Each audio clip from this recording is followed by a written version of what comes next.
What you do this afternoon, Craig? Oh, I built a Tamiya Hornet out without an instruction manual. Oh yeah, how'd that go? Yeah, absolutely terribly.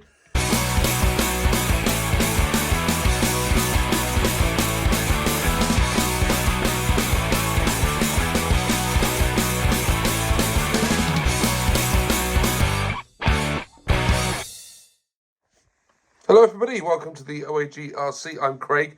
Thank you for stopping by the channel today. We are going to be upgrading and restoring this vintage Tamiya Falcon sent to the channel by Paul Coughlin. Paul, thank you very much for the donation. Paul was very keen to see a Falcon on the Orchard Raceway, and we're going to make his dreams come true. Now, this particular Falcon's already got some 3D printed parts installed on it because it's had a pretty rough life, and it needs some new electronics, I think. It needs an overhaul of the shocks. It needs some new wheels and tyres, although we will be keeping these original wheels somewhere safe because they are off the Falcon and they are difficult to get hold of. So I've got some nice grey ones and some nice new tyres to put on it.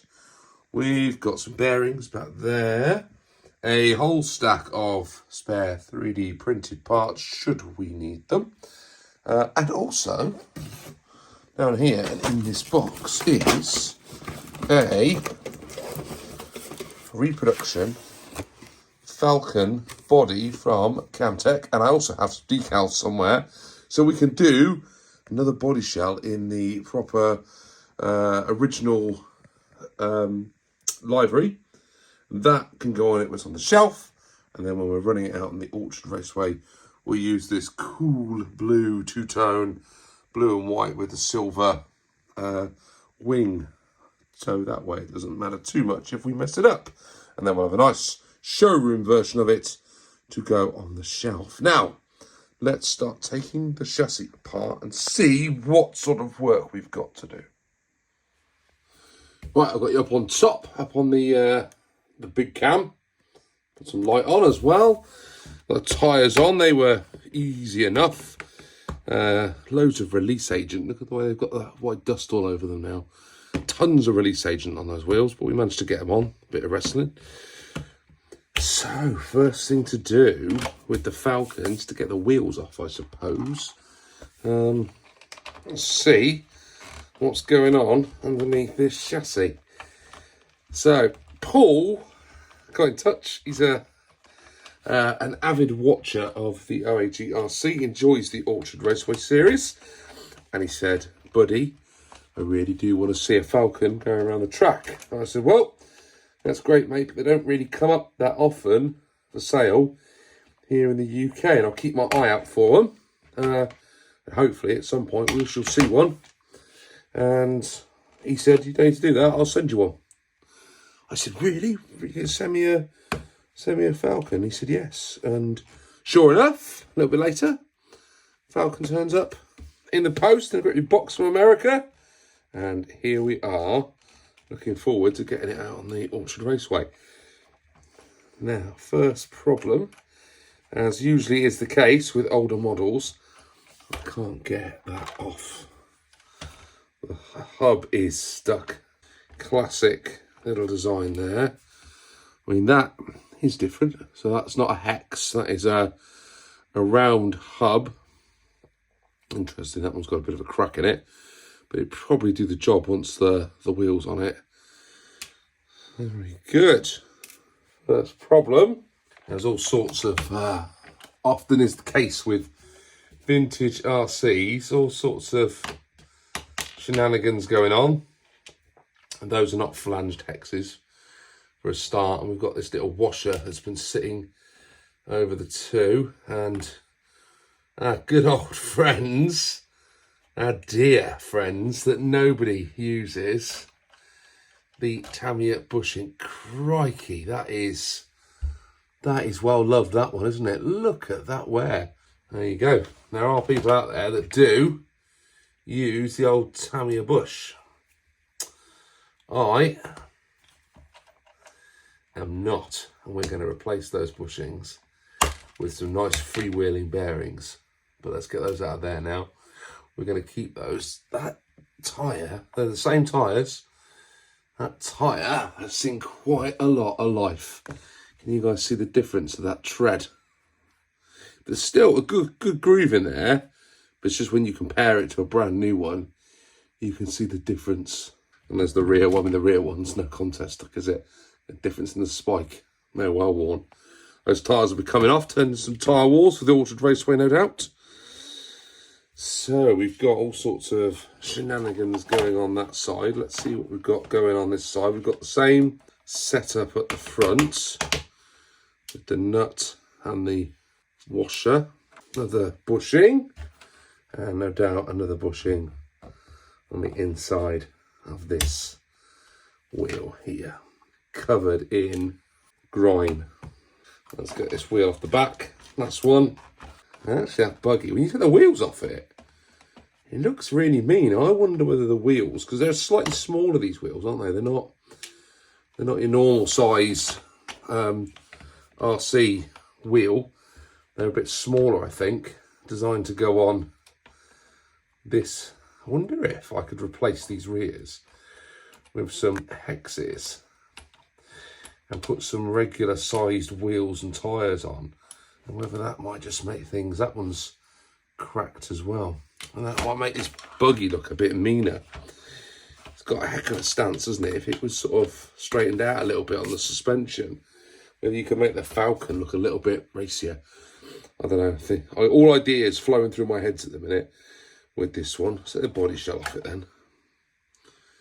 Take that pin off and that pin off, and just slide that off. That's going to be fine. There's a little driver figure in there as well. Looks like that was hand painted. Look at that on the inside. Looks like someone's painted that by hand. Very, very cool. But that's somewhere safe. We're going to use that body shell, get it all smashed up. So we're inside.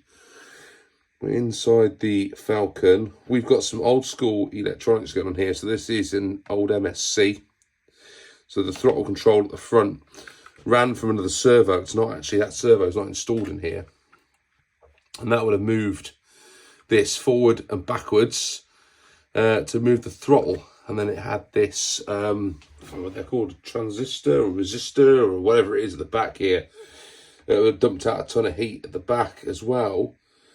Battery goes under there, under that battery holder, and that goes horizontally across the chassis. And we've got a silver can bolted in at the back there. And I'm just looking, there's no servo mounted at the front of this. I'm going to have a look where the servo goes, actually. I can't see any servo mounts in there, but we can work that out. It looks like there's a spot down here where perhaps a servo might go. But I'm not sure which way it goes on this particular model. Oh, there is a servo saver in there. You guys can't see it. It's in there. It's a servo saver down the front there. So I need to go and get the manual printed off of this before I do too much more, because clearly there's a lot of stuff going on that I wasn't really prepared for yet. I'm going to strip the electronics out, keep them, because you never know when you need some vintage electronics to repair another model. And actually, just looking at this piece at the back here, that does look like that's been replaced recently. That almost looks all brand new at the back there. So Paul will probably be kicking me if I don't keep it safe for a future model in the future, maybe. I've just realised these arms are pretty cool. So they come off of the main chassis. I'll have to check out my terminology, but that could be is that a trailing arm suspension? Is that the definition of that one? That's very nice. I like the way that's designed. That's cool. We're going to have to get all these opened up and take a proper look at all of the different components that are making up that rear suspension. I'm going to give it all a good clean as well. Got a bit of grime on it. Get these shocks off and open that bad boys up. They look very similar to the ones that go, no, probably a lot longer actually. It's about to say they look very similar to the ones in the Thunder Dragon, but they're bigger at the back, aren't they? Because the two-wheel drive buggies have got a bigger rear suspension. And we've got some bearings, so we'll probably open up that gearbox and just re-grease it all as well. So This is going to be super fun. I didn't know if Paul intended me to take this whole thing to pieces and rebuild it again. But I think I'm going to, because it looks, I mean, it's all very neat. I mean, this chassis is lovely and clean, actually. And if I flip it over, she hasn't had a great deal of, the chassis certainly hasn't a great deal of running. And neither the front skids. The gearbox has got a bit of a whack on it. But it's all in pretty good nick, actually. I think this one's going to be pretty good. Obviously, the front stays at a bit of a knock at some point because he's had to put a spare on there. And it looks like that whole bulkhead's one piece, which is really interesting. I hadn't realised how that all went together. And I think Paul sent me some spare arms as well, in case these arms ever go, because the Falcon was a fragile little buggy, really. And I can see why, actually, when you look at it. You know, the front bulkhead's all screwed together with that brace at the top. And then just with those two, oh, and you can see there, that front bulkhead goes in and attaches through there as well. So that whole front piece is only held on by those two screws there and those two screws at the brace. Whereas today, in modern buggies, that would come right across the chassis here and you'd have 4 plates there. Actually, there's the points there for the servo to go there. So I just need to get some servo posts and that'll be rocking and rolling in there. And then the back end looks like it's a bit more, it's bolted together onto the chassis with a few more screws at the back, which probably gives it a bit more stability. So the back of this car was probably fine. It's probably the front where it failed. Yeah, very, very interesting. It's very, very heavy on the back with that motor in. Now I've got it all to pieces. You can feel where the weight distribution is, but that's usually where it goes with with rear-wheel drive cars. You get loads of weight at the back, which actually helps keep the back planted and get some traction. And with the battery back here as well, this whole rear end's going to sit right over the axle at the back and keep us planted. Yeah, very, very nice. Not a lot of protection at the front, tiny little bumper. It's got one. Cool. Right, I'm going to leave it there for a moment. I'm going to go and get me a copy of the manual, and then we'll start taking this to pieces and we'll see what we got. Right, so we're going to start taking this apart now. And I did have a look for the manual, but I failed miserably. So we're just going to go for it, really. It's the way I tend to fly, isn't it? Just see what happens if you start unscrewing stuff. So it has moved on. It's another day now. And I was spending some time looking online to see if I could find any additional bits and pieces for the Falcon. And what I have found is that these top body posts are thankfully easily available. So I'm putting an order in for some of those, which a couple of pounds. They're just the normal hex body mounts that go on there, so fairly easy for me to get hold of. Looks to me like there's a little washer in there, but it could be, oh, it's probably the colour of the 3D print, isn't it? So let's take that off and this off down here, and then we'll get the front end off. Ooh, I can see why these broke. Crikey, that's all just these 4 screws holding the whole front end together. Now there might be a washer in there actually. Well, I mean, right first time. So these front ends on this buggy must have been very, very delicate. There we go. Off it all comes. A couple of little washers. They can all go in there in the pot. The potter parts. No doubt we will find out what we need and what we don't need as we go. Get that washers jammed in there pretty tight. I might leave those in there actually, rather than faff about.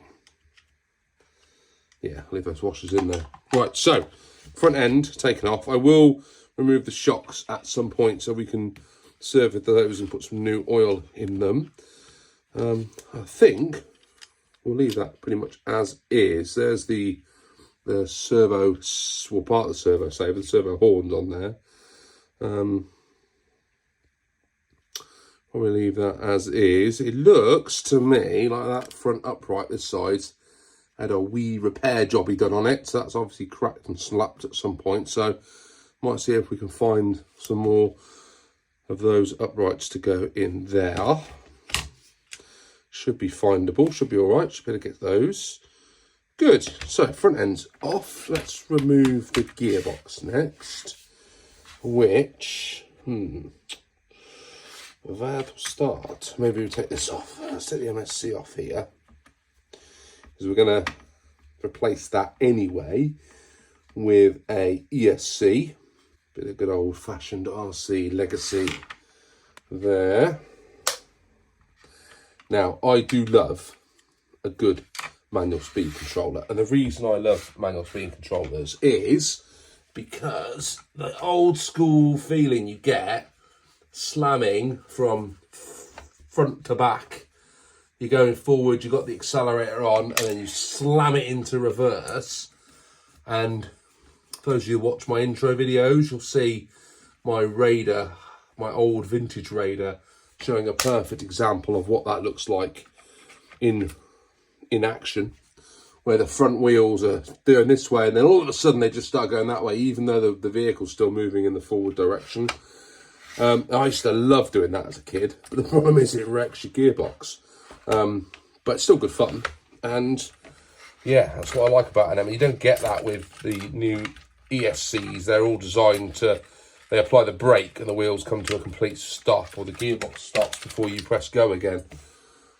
So there we go, that's all off. We'll put that in the box because that's important to keep those sorts of things for future builds. Right, so what next? Here's this whole bracket here. I'll take that off. Let's start with unscrewing these. All these screws are in really nice condition, which is good. No heads so far stripped out or anything similar, which is great.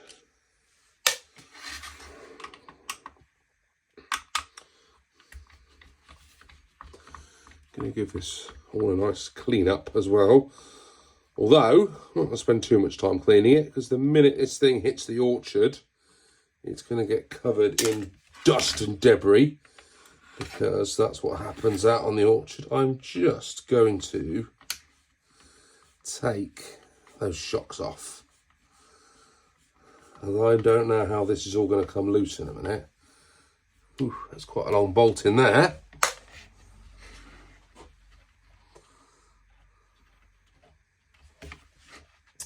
Why am I doing that by hand? Don't know. Going to put a new 540 into this running.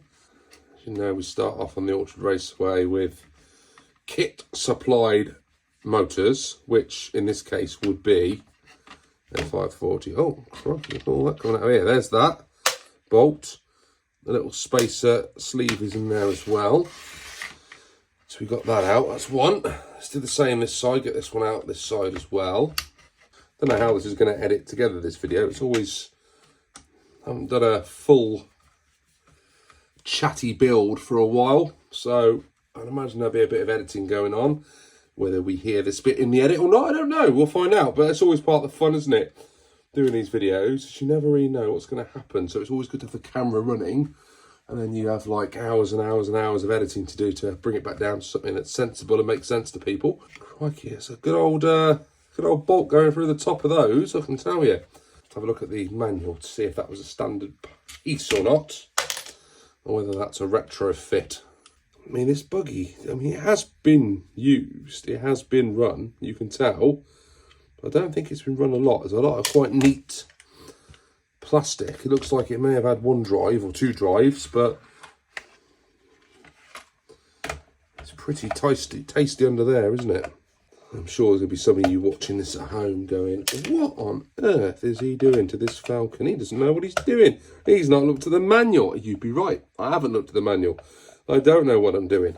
Part of the fun. There we go. There we go. Gearbox is out in the wild. That's great. Drive shafts look in good condition. Light. Then we've now got that. I believe it's a trailing arm suspension, isn't it? Never seen one of these before. trailing arm suspension. I'm going to have to look that up, aren't I? So the suspension arms are actually bolted on to the main chassis and they float from the chassis back. Very interesting. Right, we'll have those shocks off because I don't want to break anything there. They do feel a little loose actually. So we'll take them off and just reattach them when the time's right. Got some more little collars in there which we'll get out because I don't want to lose those. I'm sure I've got some spares somewhere, but you never can tell, can you? You think you have a spare and then you go to find it or go to get it out and realise that you don't. That's always frustrating. And we're going to take these shocks apart and just give them a bit of... oh dear, that's a non-standard screw back there. Crikey, that is a big boy. That is a problem. So look at the size of that one. That's like a wood screw. Look at that. See that? That solved the problem, didn't it? So that is going to have, unfortunately, meant that the hole in there is going to be a lot wider than the one on the other side. So I don't think I'm going to get a standard screw in there now. I'm going to have to use that same big one I've just pulled off. But that's not a problem. It's not a problem. Right. Get the bushing. Oh, be careful where I put my finger. Trip to the A&E. Trip to the ER room is not needed today. Thank you very much. Oh dear. The bushing is stuck. That is not good. Oh dear. That's a bit of a problem. I don't like it when bushings get stuck. I don't mind it when you get a stuck bearing because chances are you're going to be leaving them in there. But no, there we go. Got it. There we go. All the dirt that came out of that then. And what I'm surprised about, I mean, I don't know whether this is a design flaw, but these bushings are all really worn. They certainly don't look like the ones that come out of the kits today. And there's me saying, oh, I don't think this buggy's been run very much. Actually, I might be wrong. Maybe it's been run a little bit more than I thought. There we go. Same problem as before. And that's going to be a lot harder coming the other way. So let's try and get this one out this side. I don't want to break it. Be careful. They are in there rather tightly. Lots of packed dirt has gone into those. There's one. Over the years, I think. Oh, this one's going to be a pain in the what's it, majiggy, I think. Easier than I thought. Didn't give that enough credit. Right. We are cooking. Drive cups at the back. Look all right to me. Very chunky, aren't they? Look. So pop that bit out of the way. And then the gearbox, get the motor off first. Get those drive cups out of there as well. Ooh. Ooh. Not expecting that to happen. That should just slide out of there. Why is that not sliding out of there? Oh dear. Oh dearie me, he says. Might be a slight problem. Crikey, there's a short screws holding the motor in. Or are they just holding the cap on? We'll find out in a minute. Ah, they're just holding the cap. There's a big old pinion in there. Look at that. Not seeing a great deal of grease. So it's a good, found our first rounded off screw at the back here on the motor. Got a little replacement going in there. I've probably got plenty of those. Oh, I must have some of those knocking around in the toolbox, so we'll have a look. This one down here the same. Oh dear, worse. There we go. We got it. We got it. We got it. As long as you can get that first turn on and you can get them moving, after that you can get a pair of pliers in there if you need to and keep turning it around. But if you can't get the first turn, you got problems, and then you're resorting to all sorts of different tools and techniques, elastic bands and all that sort of stuff. There's the motor, which seems to have acquired itself a washer from somewhere. I don't think that was from there. That is an old motor, that one, isn't it? Oh, another washer on this side. I wonder where they've come from. Maybe they've just come out of there as I've taken it apart. Screws out. I'll leave them in there. We won't put them back on. We will have a look and see what alternatives we've got to those before we reassemble it. Okie Goki. So the next challenge is, how on earth am I going to get that out of there when it's stuck? Oh, I need to jiggle it. There we go. We got it. Cripes, that was in there pretty tight. Let's just hope that's not a problem. Come back to that at a later date. Right, shall we open up this gearbox and see what we've got inside? So, need to take this protective cage off around it. Very fitting of the time with these sort of off-road buggies. They had a way of protecting the gearbox with these plastic cages around the back. I don't see them much anymore, unfortunately. I think they're kind of groovy, but you don't tend to see them as much now. I don't know whether because we don't race our buggies in the same way that we used to, or I don't know. Don't really know. If you've got your own thoughts as to why we don't see cages around the gearboxes anymore, let me know what you think. I'm just looking up. I don't think there's many others that I've got in the fleet that has cages like this anymore. Obviously, the Kyosho Ultima had one, but I no longer have one of those in my fleet. I sold my Kyoshos. I don't know if I told you about that. Moved my Kyoshos on during the winter. In fact, the same chap bought the Ultima and the Optima Mid because he liked the fact they were done in the same paint scheme. So whoever that was, thank you very much, buddy. You've been able to contribute back to the channel, so I've been able to reinvest those funds into other things. But yeah, I moved them on, and it wasn't because I don't like them. They're fantastic buggies. It was because I don't have the same. I do have a lot of affinity with Kyosho from my Raider, but I just didn't feel the connection to those two cars. And if I'm going to be really honest about it, I liked the Ultima. Thought the Ultima was lovely. Drove really nicely. But it almost felt too good. Oh, right, there's a nut on the back of there. That's interesting. It almost felt too good for the Orchard Raceway. And I don't think I was really seeing the best of it. There was quite a few comments on the videos for the Ultima that was basically like, oh, you're not, this Ultima's never going to do well around your track, blah, blah, blah, blah, blah.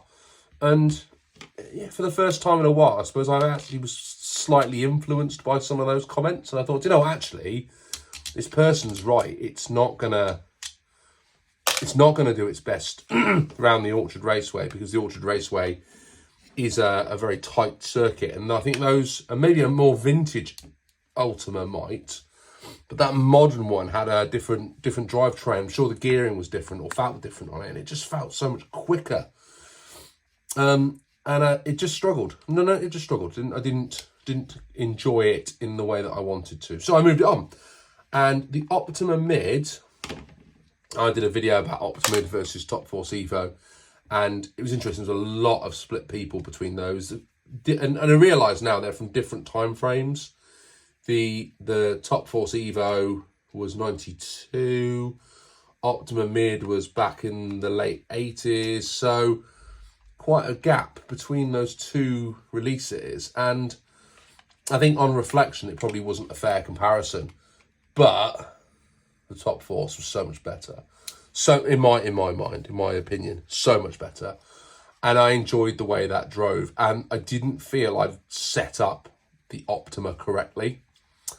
And I suppose I have a bit of the same feeling with the DB01, the Durga, is the fact I know that car is superb. I can tell. It's amazing. It's amazing buggy. And the Optima Mid, amazing. But getting to work on it, opening it up and getting it worked on was just such a faff. And I just thought, I haven't got time in my life to be doing this and filming content. And it became a bit of a chore. And I thought, it's a hobby at the end of the day. I've got to enjoy it. And I didn't enjoy working on those buggies. So I moved them on to somebody that's going to appreciate them a lot more than I did. And I might reinvest in Kyoshos in the future. I might get myself another Optima or an Optima Mid or a Javelin. I might get another one in the future. But for now, there are so many awesome Tamiyas. And I do enjoy Tamiya. I'm a bit of a fanboy. There's no way to get away from it. I do love them. And it's where I think my passion for this hobby comes from, is the Tamiya kits and the Tamiya buggies. So I'm going to do what I like, because that's the whole point of a hobby, is you're doing what you enjoy. You're not doing what you feel you have to do. And I think it kind of all got a bit, I felt like I had to provide more interesting content for the channel. I felt like I had to build these Kayo shows because other people were doing it, and actually I don't have to do any of that, just do what I want. So hence here where we are. That's why I did the podcast Tamiya Talks Tamiya, sorry, because oh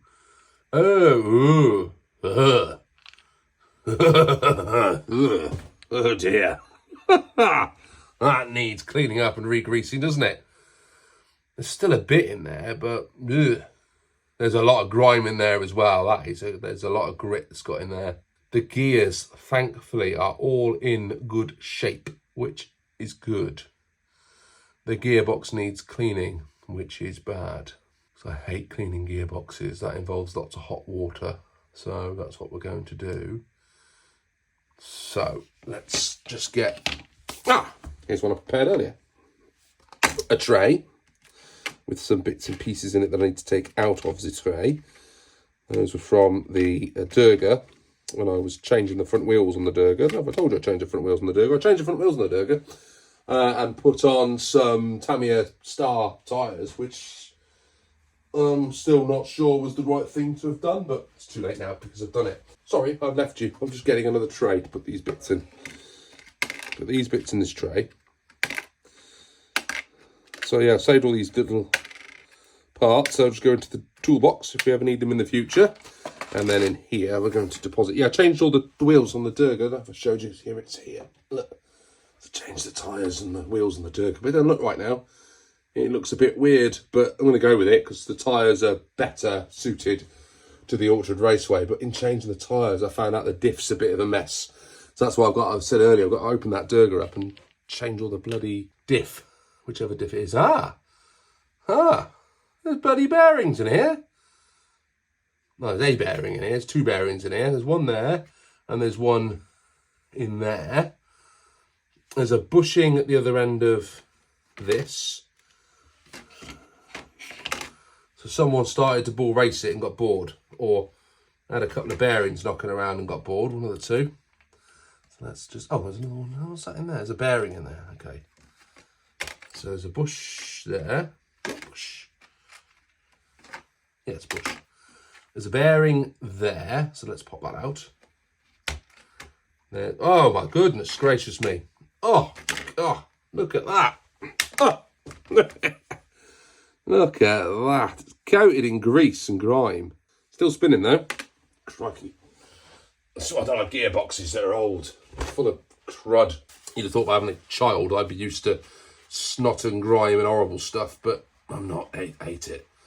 Right, it looks clayey, this stuff actually. It looks like a clayey grime, which kind of suggests this has been run on a clay track or a dirt track of some sort. So that's a weak point on the back of there, isn't it? About that gearbox, look at that. I can see that already wibbling and wobbling, so be careful with that. That's definitely a weak point. There might actually be a hairline fracture on that already. That's annoying. That is really annoying. I'll be careful with that. So I suppose this is just why this product was so... You see that up there, if you can. How thin that plastic is there. Yeah, and this gearbox was clasped together. These two parts of this gearbox were clasped together. Like this. Then all of that is... There you go. All that is clipped to... Well, you can see there's a gap in there as well. So, because it's not spread the load all the way across, that gap, I'd imagine, pushes some tension when it moves on either side of that. You would hope that gearbox would just go all the way together. Maybe it's just the way I'm holding it. Who misses? See, the top one pretty much closes the gap. The bottom one doesn't. How very interesting. So with that side of the buggy tilts, that's going to put a lot of pressure on that point. Well, that's my opinion anyway. Didn't do very well in my mechanics classes at school, so let me know if you think I'm wrong. Right, let's get this bearing out of here. Oh my goodness. The amount of grime in there is... Woo, grimy. I'm going to clean it all up with some water. I'm going to take up the WD-40 and spray it all afterwards with WD-40 so all the metal parts are nice and lubricated. And then we're going to reassemble it. I need that, and I need that.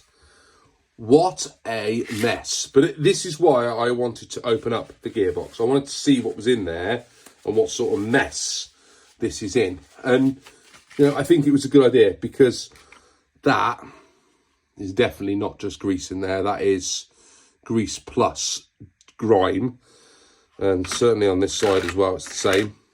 See, that build-up of grease in there. But because it looks browny, I think it's definitely had some sand or dirt or dust or something mixed in there, and you can feel it in between your fingers as it's a bit grimy, a bit gristly, and we can't keep running the gearbox on that. But it does look like all the gears are in one piece. There's no broken teeth, which is good, and the diff looks good as well. So yeah, we're in business. Paul, I don't know if you opened this up beforehand, bud, but it certainly looks all right to me. There's a couple of bearings in there, but we've got some fresh ones to put in anyway. So there we go. Clean-up job next. I'm going to do that off camera. I'm going to clean all this up off camera. So when we get back, we'll be reassembling this gearbox, I hope. And I'll be less grumpy about grime. How about that? See you in a minute. Right, another day, and I'm all sort of cleaned up. I couldn't quite get all that gunk out of the middle of the diff, but I'm not going to worry about it too much because I think it's clean enough and ready to go. And now we're going to start reassembling. So let's get you back up overhead. We'll start to put this Falcon back together. Right, zoom it out just a little touch so we've got a bit more viewing space. Okay, so we've cleaned everything up. Move the body shell out of the way, or the chassis tub out of the way for a minute. Right, see if we can work out how to reassemble this gearbox, if I can remember from memory. It was only yesterday, but I've done a lot of blue jobs since yesterday. I was out in the orchard this afternoon. I wasn't doing anything serious up there, but I was just taking a look at the state of things and noticed that the jump up on the Orchard Raceway is completely disappeared. The rain here in the UK has completely dissolved the jump, so we are going to have to rebuild that for this season in some way, shape or form, but I'm not going to worry about that just yet. So where shall we start? Start with the diff, I reckon. Now that was an awful lot of WD-40 I sprayed in there, which might have been slightly too much. So let's just dry this diff off a little bit. Put it in more than anything else for the metal parts, just to get the moisture off. Tiny little gears now. This is fun YouTube, isn't it? Watching me dry things. I haven't got all the bits I wanted for this. The body mounts I've not yet ordered. I'm waiting to put an order in with my local hobby shop, and it's £100 for free delivery.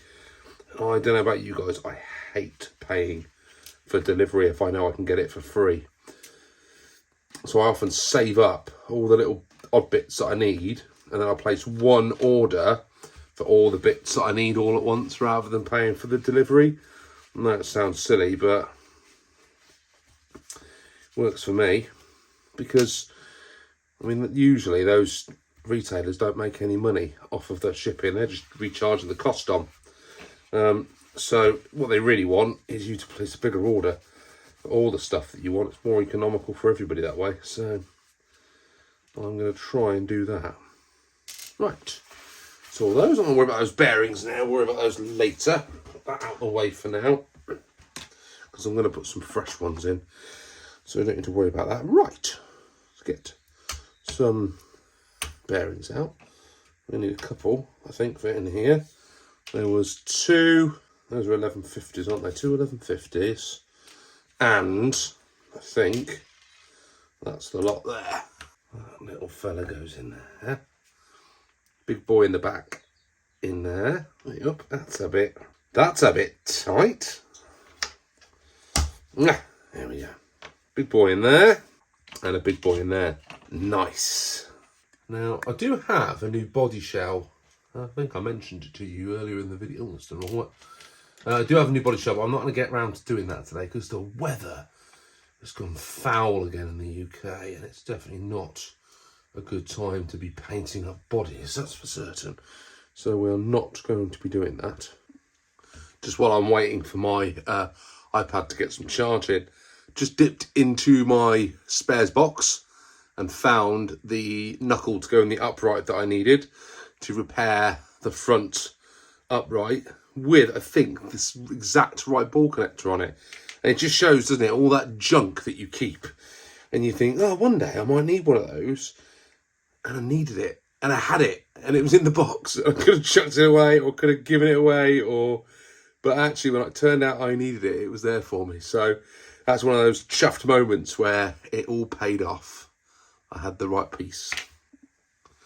So I just popped that out while I was waiting. And it is the same, I think. Oops, certainly looks the same, doesn't it? What's interesting, this one's had quite the repair job done. It's just covered in glue. Look, it's obviously broken at some point. Someone's literally just glued the whole thing back together again with loads of super glue, loads of, well, I'm assuming it's super glue. It looks like the whole back piece here must have broken off. But fair play to them. That's definitely stood the test of time. It's definitely hard, so someone knew what they were doing there.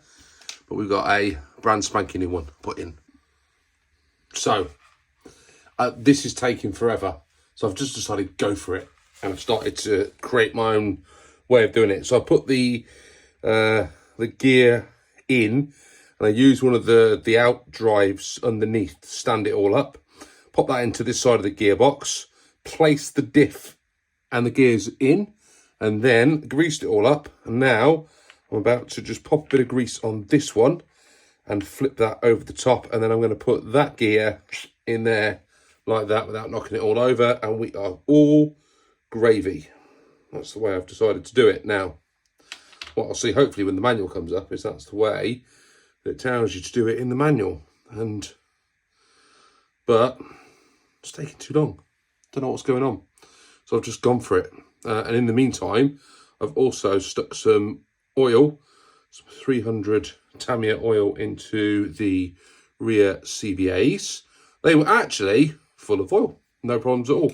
A little bit dirty, but other than that, it all seemed all right. So, quick change of oil there. Probably not needed, actually. But we've done it anyway. So I'm going to take that out. And take that rod out of there. Pop that down. Pop that in there. Like so. Flip this bad boy over. And that's going to go, hopefully, down there like so. And now the whole gearbox is unbalanced. But I think, my friends, that is that. So just have a little spin and make sure it all look at you. Ooh, lovely bubbly. So we've now got to put this the right way around. Craig, come on, get a grip. Back on there like so. Ooh, I don't like that gearbox. There we go. Right, so that's back on, and I'm just going to drop the other drive shaft in there, like that, just so. Oh, beautiful, beautiful. Absolute magic, that is so smooth. And as the gears are spinning around like grease is coating the inside of the gearbox, that is butter. Buttery, buttery, butter. Right, so next job, let's get rid of all this grease that's in the way. Get that out of the way. Let's get this sandwiched back together again. He says, thinking, well, hang on a minute, which were the bits that went onto this gearbox? Oh, this is what I don't like doing, restores. Because my memory is like a flipping goldfish. Right, so it won't be the big boys, will it? Because they will be, the big boys will be that. Maybe it is the big boys. I don't know which one's going in the gearbox. I've got 3. It's got to be the little ones, isn't it, eh? It's got to be these. So, I know there's 3 of them. Yeah, that's it. It's like that look, isn't it? Come on, man. Just trust your instinct. Trust. If you get it wrong, just undo it all again. Don't worry about it. Should have cleaned all this hardware up though, because it's a bit crusty. But too late now. Just gonna go for it. Go for it, man. Come on. Confidence. Right, so that's one. We get these on, and then I'm going to tighten them all up after, because that way, hopefully, the gearbox won't fall apart on me after all that hard work of re-greasing it. I hope that you guys haven't just got a view of the back of my head while I'm doing all of this. Oh, Mark is the expert. Mark Bryan's the expert at this sort of stuff, because he has a knack at keeping himself away from the camera, and he has a great way of keeping the camera, or his sort of camera at arm's length at all times, so you can really see what he's doing. I don't know how Mark sees what he's doing half the time, but he has a way of making it work, making it look effortless, like the true YouTube professional that he is. There we go, there's that one. Yeah, and then that one must go in there, like so. Go on, get in there. Get in there, my son. There we go. Right, good.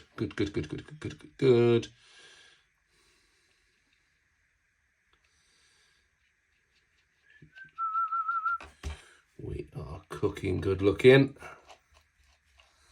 Okay, so this one, I think, is the first one we're going to tighten up, because I can already feel that is a little bit loosey-goosey. So let's get this one tightened up first. We do not want any nasty grit and grime from the orchard getting into this gearbox, do we? Because as we saw before when I opened this bad boy up, there was a lot of stuff packed into here from years and years of driving. It's quite a neat sealed gearbox. I struggle to see. It must have been coming in from the cover on the motor. The motor cover must not have been unseated correctly. I could have put a layer of grease around the outside of the gearbox just to keep it all secure, but I haven't. And I'm not opening it back up again now to do that. So that one. Did I do this one? I can't remember. Which ones did I do and which ones did I not? I can't remember. Just go back around, tighten them all up. Ooh, that's tight. Right, there we go. Gearbox is, suits you, sir. That is nice. That is nice. I am pleased with the way that has worked out. And no instructions. Hey, how good's that? How good am I? How did it all come apart? Useless, Craig, useless. Right, that was definitely like that, wasn't it? Yeah, and I'm probably going to need some drive cups on in there, and I'm going to need some dog bones in the back. Otherwise, that is not all going to go together. So, drive cups, bang, bang. Drive shafts, bang, bang, bang. I'm going to need some screws as well, but I don't know which ones yet. They're going to have bearings on both, aren't they? We need 4 bearings. Way up, steady on. You're not coming to the party yet, bud. Bearing on the outside. Frig, these bearings are difficult to get in. They are not coming back out again. I can tell you that for free. When they're in, they are in. Right. Well, they were hard coming out. You remember I had to really pop those out. So, I mean, maybe that's just fantastic manufacturing. You know, Nice, snug as a snug thing. That is good. Right, so those are in. Now it drives in. 1, 2. Good. Spin it in 3. Nice, nice, nice. Drive cups. Drive shafts, rather. Don't like you, though. Come on. Why don't you like me? There is only one way for those to go in there. I've got to be honest with you, this is a little bit of a faff. There we go. I suppose there's no danger of those deciding to fall out the back of there. Because that is in. Let's get this screwed back on. Get the gearbox screwed back in. So a little tip that, I can't remember whose video I was watching. I think it was Nordic RC. And when you're seating screws like this that are old, he said that if you turn back slightly, you feel the screw drop into the groove, and that way you're not sort of cross-threading it as you're going back in again. You're just going back down the same, which I always thought was some blooming good advice. So you turn it back the opposite way until you feel it seat, and then you go. And that way, you know, you're getting it back in the same way it came out, which is important. Although, I hope that we are not in a position where we're having to rebuild this anytime soon. Flipmo. Now starting to wonder whether I should have put a motor on the back of that gearbox before I put it back in. Be alright, man. Don't worry about it. You've done it now. Decision's made. Decision is made. I probably should have put motor in. There you go. Great big whacking rock just fell out the chassis. I thought it was a screw then. So yeah, someone did run this on some pebbly stuff. So look at that, bit of pebble from America. There you go. Gearbox on. Nice. Can't believe that those 4 screws hold the whole gearbox on. I would feel a lot happier if there was another set of those. But hey, that is the design. Why? No. That great big gigantic screw on the back side. Oh, no. How am I going to get that in there? How am I going to mount the shock in there? That's not going to be, that's not going to happen, is it? What have I done wrong, guys? What have I done wrong? Well, I've got to mount this top shock, haven't I? I've got to mount the shock tower, so let's put that in. And then hopefully we can get those instructions up and work out what's going wrong here, because I can't see how you're going to mount the shocks in there with the gearbox on. So maybe that gearbox, the shocks have got to go on those arms first, and then the gear. No. Surely not. Surely not. What did you do this afternoon, Craig? I built a Tamiya Hornet out without instruction manual. Oh yeah, how'd that go? Yeah, absolutely terribly. Because I can't remember where stuff's went when I took it all apart 2 days ago. Because I'm a blinking idiot. I'm just a guy vlogging on YouTube who doesn't know anything about what he's doing. And then all these people watch my channel and they think that I know what I'm doing, but I don't. And then they don't watch these videos of me blabbering on and they go, oh, why do we watch the OAGRC? Craig doesn't know what he's doing. Yes, but it's fun, isn't it? You know, it is fun. Right, so, shock tower done. Instruction manual, not happening. I've just noticed that over this side is a really dodgy looking bit of Dodge, and I don't like it. I don't like it at all. So, do you see what I see? Holding that trailing arm together is a dodgy looking bolty type thing, and not one of them. Now, do I do something about that, or do I just leave it? I don't know. What I do know is I'm not going to be able to get a screw with a shock onto that trailing arm without doing something different. Why is this difficult? Why have I not got any instructions? My brain is calculating what on earth am I going to do about all of this. I mean, I don't like that setup back there. But I also worry, because I've also just noticed that the reason there's a funny groover in that rear arm is because the rear arm is broken. Yes, it is. That rear arm, look, is busted.